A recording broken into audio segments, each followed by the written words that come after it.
वापस आते हैं।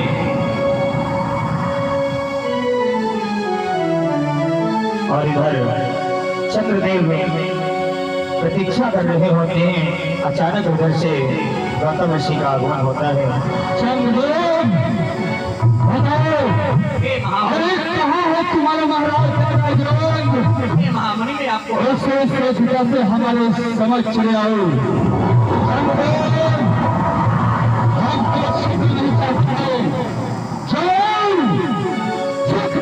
हम नहीं चाहते, हमारे सामने महामुनि, अब मैं इन्हें क्या बताऊं? अरे ये तो मैं बहुत बड़ा धर्म संकट आ गया है। अब मैं गौतम ऋषि को क्या बतलाऊं कि महाराज जी हमारे कहाँ गए? अरे मुझे तो बहुत भय लग रहा है, ऐसा ना हो। चंद्रदेव, विलंब हो रहा है, हमें श्राप देने पर विवश मत करो, कहीं हम क्रोध आवेश में श्राप न दे दे। इसलिए उस देवराज इंद्र को हमारे समक्ष में बुलाओ। वे दरबार की ओर गए, आप तो क्षमा करें, अब हम भी महाराज के दरबार की ओर जा रहे हैं। चंद्रदेव, कहाँ जा रहे हैं? महाराज के दरबार की ओर जा रहा हूँ। तुमने हमें नहीं जाना चंद्रदेव? अरे आपको कौन नहीं जानता है, आप गौतम ऋषि हैं। क्या कहा? गौतम ऋषि?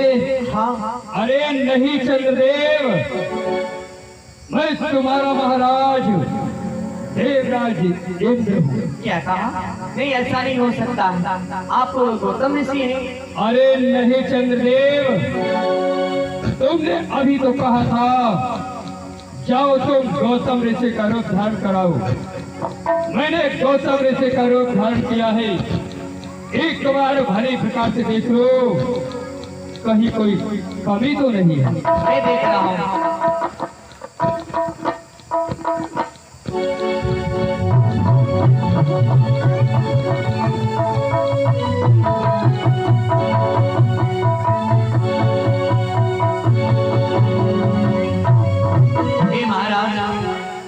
मैं तो आपका सेवक हूँ, आपके साथ प्रतिदिन रहता हूँ। जब मैं नहीं पहचान सका तो उस अहिल्या की क्या मजाल है कि वे जो आपको पहचान सके। हाँ चंद्रदेव, तुम तो हमेशा हमारे साथ दरबार में बैठते हो। जब तुम हमें नहीं पहचान सके तो उस अहिल्या की क्या मजाल जो हमें पहचान सकी। चलो अब उस गौतम के आश्रम की तरफ प्रस्थान किया जाए, क्योंकि हमें अब उस अहिल्या की याद सताती है। उसकी याद में अब हम एक क्षण भी नहीं ठहर सकते हैं। हे महाराज, चलो चंद्रदेव, हम भी अब मुर्गे का रूप धारण करने के लिए जा रहे हैं। जाओ शीघ्रता करो। इधर चंद्रदेव मुर्गे का रूप धारण करने के लिए चली जाती हैं और इधर इंद्रदेव गौतम ऋषि का रूप धारण करके अहिल्या के आश्रम की ओर चलने लगते हैं। इधर अहिल्या अपने स्वामी गौतम ऋषि के साथ आश्रम में विद्यमान होती हैं। आइए सभी लोग दर्शन करते हुए चलेंगे। बड़ी ही पावन लीला आप लोग दर्शन कर रहे हैं, अहिल्या उद्यार। इधर गौतम ऋषि अपने आश्रम में अहिल्या के साथ विद्यमान होते हैं। अहिल्या गौतम ऋषि की सेवा कर रही होती हैं।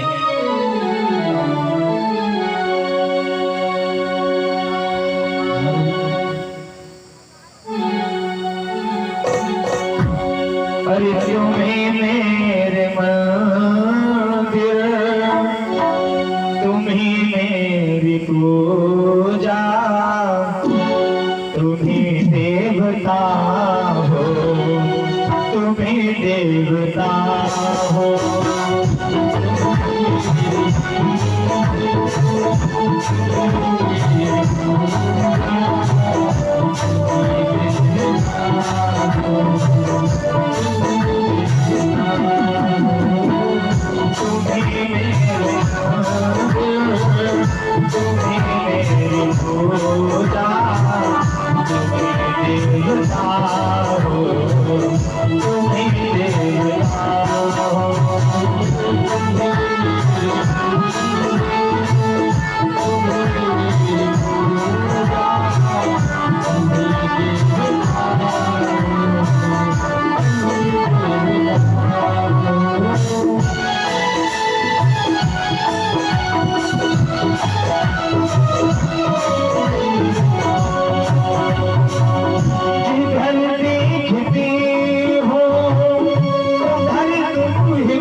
देखो काफी रात्रि व्यतीत हो चुकी है, हमें निद्रा सता रही है।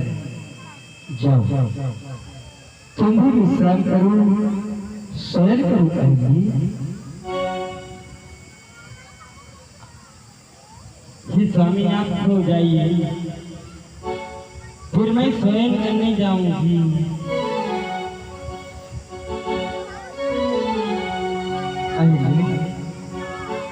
इस प्रकार तुम हमारी सेवा करते रहोगे तो हमें निद्रा नहीं आएगी, इसलिए जाइए तुम भी शयन कीजिए। अहिली ठीक है स्वामी आप सो जाइए, मैं जा रहा हूँ।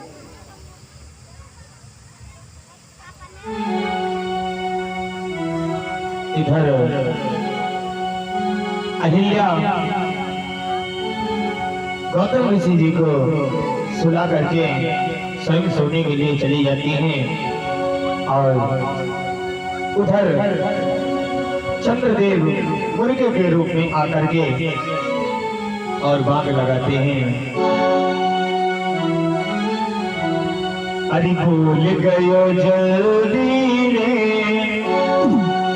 अरे भूल गयो जल्दी रे, रतिया के 12 बजे भूल गयो जल्दी रे, रतिया के 12 बजे।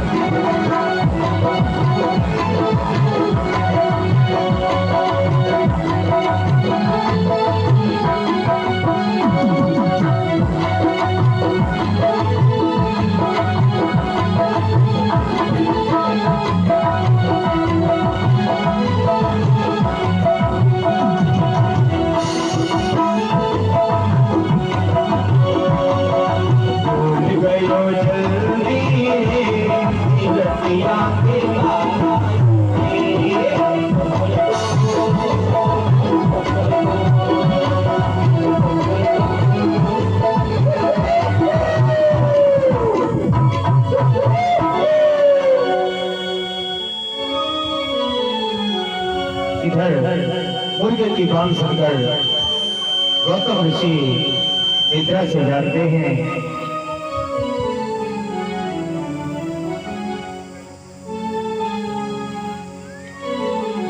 अरे गौतम, आज तो निद्रा भी इतना विभोर हो गया, प्रातः काल हो गया, तुझे ज्ञात नहीं चला। हमें शीघ्रता से अहिल्या को बुलाना चाहिए और माँ गंगा के दर्शन करने के लिए शीघ्रता से जाना चाहिए। अहिल्ये, अरे अहिल्ये, सदा प्रसन्न रहो। देवी जाओ हमारे कटवस्त्रों को लेकर आओ, हमें माँ गंगा के दर्शन करने के लिए शीघ्रता से जाना है। कहीं ऐसा ना हो हमें विलंब हो जाए और माँ गंगा हमसे रुष्ट हो जाए। जाओ प्रिय, शीघ्रता करें। हे स्वामी आप क्या क्या कह रही हैं? अभी तो अर्धरात्रि है, प्रातः काल की बेला नहीं। ऐसा लगता है आपने कोई स्वप्न देखा होगा। हे स्वामी अभी प्रातः काल नहीं बल्कि अर्धरात्रि है, आप मत जाओगे। क्या कह रही हो अहिली? आज रात्रि का समय है। अरे तुम्हें ज्ञात नहीं है, तुमने क्या ऐसे मुर्गे की आवाज को नहीं सुनाई जो देखते प्रत्येक अपने समय के अनुसार प्रातः काल में अपनी आवाज को लगाता है। आज भी उस मुर्गे ने नेत्र की भात अपने समय पर ही अपनी आवाज को लगाया है। इससे यहाँ हमें इससे हो रहा है कि प्रातः काल हो चुका है। अहिल्ये, तुम जानती हो जिस प्रकार से सूर्य पूर्व दिशा की ओर उगता है, वो कभी भी पश्चिम दिशा की ओर से नहीं रोक सकता है, उसी प्रकार मुर्गा भी अपनी आवाज को गलत समय पर नहीं दे सकता है, वो भी एक नियम से बंधा हुआ है। हम संतजन उसकी आवाज को ही सुनकर एक आवाज करते हैं कि रात्रि व्यतीत हो चुकी है, प्रातः काल आ गया है। उसकी आवाज को सुनकर हम समस्त संतजन स्नान करते हैं और प्रभु का भोजन वंदन करते हैं। तुम कह रही हो अर्धरात्रि है, तुमने उस आवाज को नहीं सुना। अहिल्या, स्वामी, हमें लगता है कुछ कारण है, क्योंकि हमारा दाहिना नेत्र फड़क रहा है। ये अशुभ संकेत है, शुभ संकेत नहीं। जब दाहिना नेत्र फड़कता है तो अशुभ संकेत होते हैं, जब बायां नेत्र फड़कता है तो संकेत होते हैं। आज हमारा दाहिना नेत्र फड़क रहा है, इसलिए स्वामी मत जाओ अभी। मैं आपसे विनती करती हूँ, अर्धरात्रि है, प्रातःकाल की बेला नहीं है। रात आज तुम्हें क्या हो गया है? आज पता नहीं तुम क्या कर रही हो, हमारे लिए समझ में नहीं आ रहा है। तुम हमें मार्ग से भटकाना चाह रही हो। नहीं, मैं आपको हमेशा हमारा साथ देने वाले आज हमारे बातों पर विश्वास नहीं हो रहा है। नहीं, आज मेरा हृदय भी कंपित हो रहा है। डर सा लगता है मुझे मेरे हृदय में, और मेरा ये जो मन भी घबरा रहा है। इसलिए स्वामी मत जाओ, और रात्रि है, प्रातःकाल नहीं हुआ। अरे नहीं, कुछ नहीं होगा, और प्रभु की कृपा बनी रहेगी, कुछ नहीं होगा। तुम इतनी भयभीत इसलिए हो रही हो, जाओ हमारे आदेश का पालन करो। ठीक है, हमारे कई वस्त्रों को लेकर आओ, क्योंकि हमें मां गंगा के दर्शन के लिए विलंब हो रहा है। ठीक है, मैं अभी ला रही हूँ। देखो तो आज पता नहीं ये अहिल्या बढ़ती हुई बातें किस लिए कर रही है। आज नित्य प्रतिभाग मुर्गे ने अपनी आवाज को लगाया, फिर भी कह रही है अर्धरात्रि में। अरे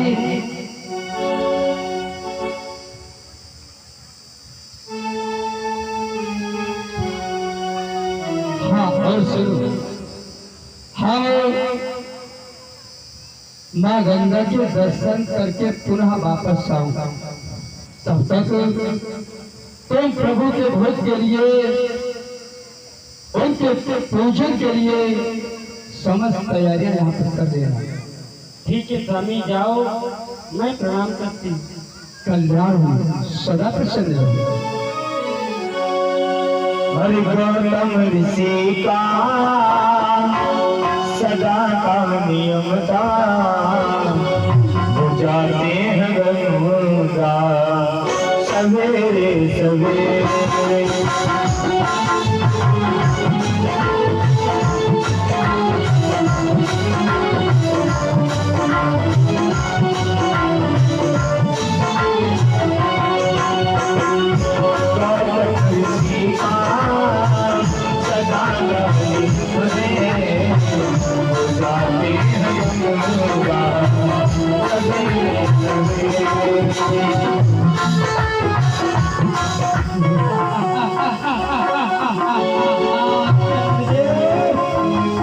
तुमने अपना कार्य कर दिया। गौतम ऋषि इस समय गंगा स्नान करने के लिए कुटिया के बाहर चले गए। अब मुझे गौतम ऋषि का रूप बनाकर अहिल्या के समीप चलना चाहिए। आ रहा हूँ अहिल्या। तुम्हारे पास ये देवराज इंद्र आ रहा है। चल मेरी माया। इधर इंद्रदेव गौतम ऋषि का वेश बना करके और पुकारते हैं, अरे गौतम, उस दिन तूने हमें इस अहिल्या को पाने से वंचित कर दिया था। उस दिन ये अहिल्या हमें प्राप्त नहीं हुई तो क्या हुआ? देखता हूँ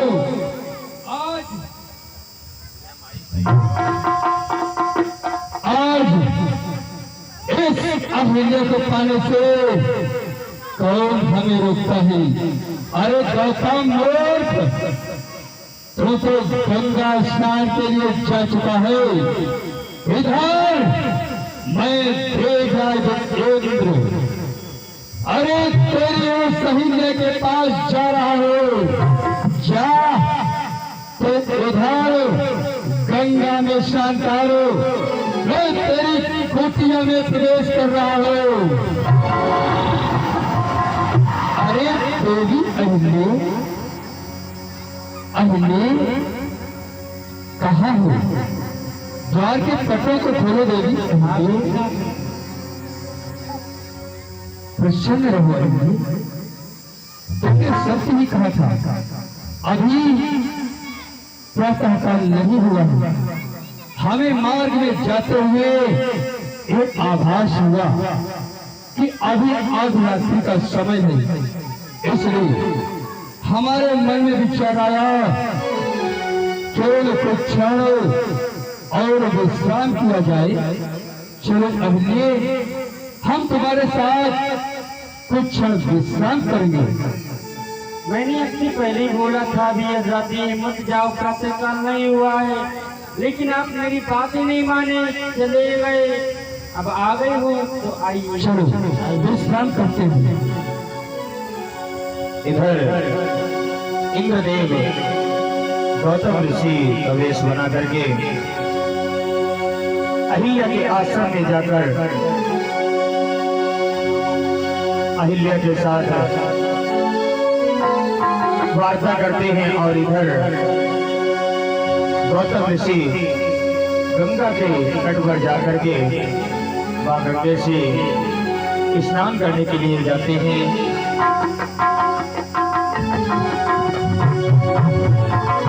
हरि मानो तुम गंगा माँ हो, ना मानो तो बहता पानी। मानो तुम गंगा माँ हो, ना मानो तो बहता पानी।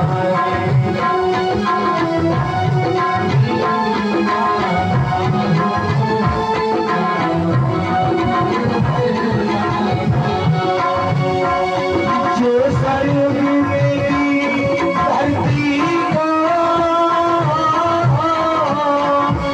जो सर्ग मेरी धरती को, मैं हूँ प्रेम की वही छाए।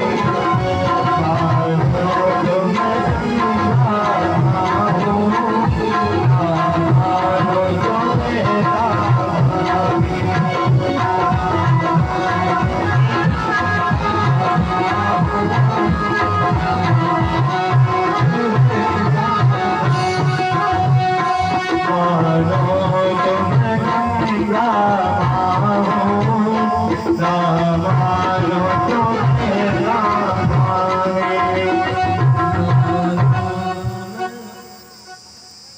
हे मां गंगे, ये आपका पुत्र गौतम आपको प्रथम में प्रणाम कर रहा है। हे मां गंगे, आपके दर्शन से ही व्यक्ति के समस्त पाप धुल जाते हैं। यहाँ तक के जो भी व्यक्ति आपके दर्शन करता है, आपके तट पर आता है, बताया गया है। उसे कभी भी यम के गढ़ पकड़ने के लिए उसके निकट नहीं आते। इतना ही नहीं, माँ गंगे जो देवों के देव महादेव हैं, उन्होंने आपको अपनी जटाओं में अपने सिर पर धारण किया है। हे माँ गंगे, आज एक आपका पुत्र गौतम आपसे बार बार ये विनती कर रहा है। हे माँ, इस आपके पुत्र का जब जब इस धरातल पर अवतरण हो तब तब हमेशा निरंतर आपके तट के समय पे हमारा निवास हो। यहाँ तक कि मैं निरंतर आपके दर्शनों को करता रहूं। इतना ही नहीं, माँ गंगे, मैं आपसे यह विनय कर रहा हूं, माते, जिस समय हमारे मन में हमेशा उन प्रभु का नाम उच्चारण होता रहे और आपके जल का मैं पान करता रहूं, निरंतर आपसे हमारी यही प्रार्थना है। और जब हमारा अंतिम समय यानी कि हमारी मृत्यु निकट आ जाए, समीप आ जाए, उस समय हम किसी भी तीर्थ यात्रा में मग्न हो, परंतु उस समय हमारा आगमन आपके ही तट पर हो जाए। हमारे जिस समय प्राण निकले तो आपके ही तट पर निकले।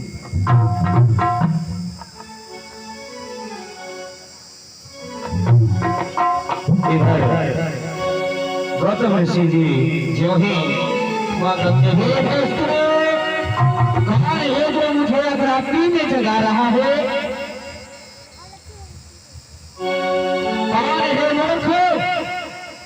अरे माँ, तुमने हमें नहीं पहचाना? माता, मैं आपका पुत्र गौतम।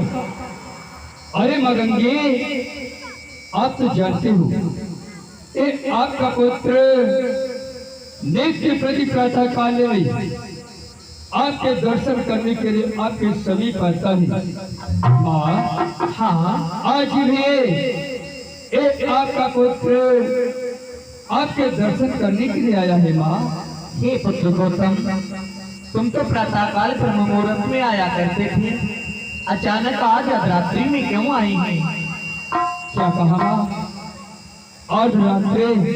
हाँ, नहीं माँ, मैं तो नित्य प्रति की भांति आज भी उस मुर्गे की आवाज को भी सुनकर आया हूँ। प्रातः काल में ही आया हूँ माँ। नहीं पुत्र गौतम, अभी अर्धरात्रि हुई, जो आप मुर्गे की बाम सुनकर आए हैं, तो मुझे ये विदित हो रहा है कि आपके साथ कोई छल हो रहा है। पुत्र गौतम, आप अपनी कुटिया की ओर जाएं, यह ब्रह्म मुहूर्त नहीं है, यह अर्धरात्रि है। क्या कहा माँ? हमारे साथ छल हो रहा है? हाँ पुत्र गौतम, और इस समय अर्धरात्रि है। ठीक है माँ, ये आपका पुत्र गौतम आपके आदेश का पालन करेगा। प्रणाम माँ। कल्याण हो पुत्र गौतम। गौतम, तुम्हारा इस भूमंडल पर कोई वैरी? इसका हमने तो किसी का अहित नहीं किया, किसी के प्रति हमने कभी ये विचार भी नहीं किया कि किसी व्यक्ति का अहित हो जाए। फिर हमारा शत्रु इस भूमंडल पर कौन हो सकता है? अवश्य हमें देखना चाहिए कि कौन ऐसा व्यक्ति है जो इस गौतम के साथ में छल कर सकता है। इस धराधाम पर इस गौतम का शत्रु कौन हो सकता है?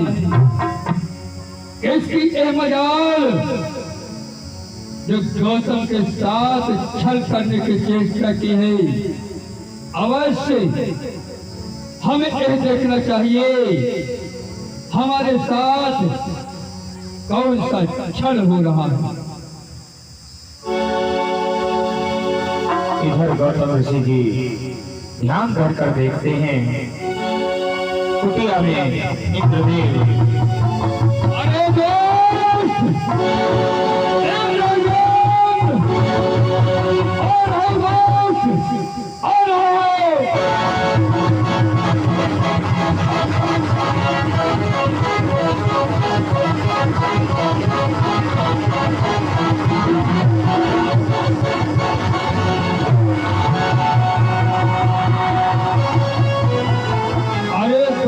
चंद्रदेव, तू ही वो है तो तूने आज एक मुर्गे का रूप धारण कर हमारे साथ विश्वासघात किया है। उस मुर्गे को तूने दोषी बना दिया जो एक नियम से बंधा हुआ था। कदाचित वो अपने आवाज को गलत समय पर नहीं लगाता था, तूने उसे भी कलंकित कर दिया। तुझे अपने रूप पर अभिमान है, तू ऐसा सहाय तेरे समान संसार में कोई रूपवान नहीं है, इसलिए तो अपने रूप पर अहंकार कर रहा है।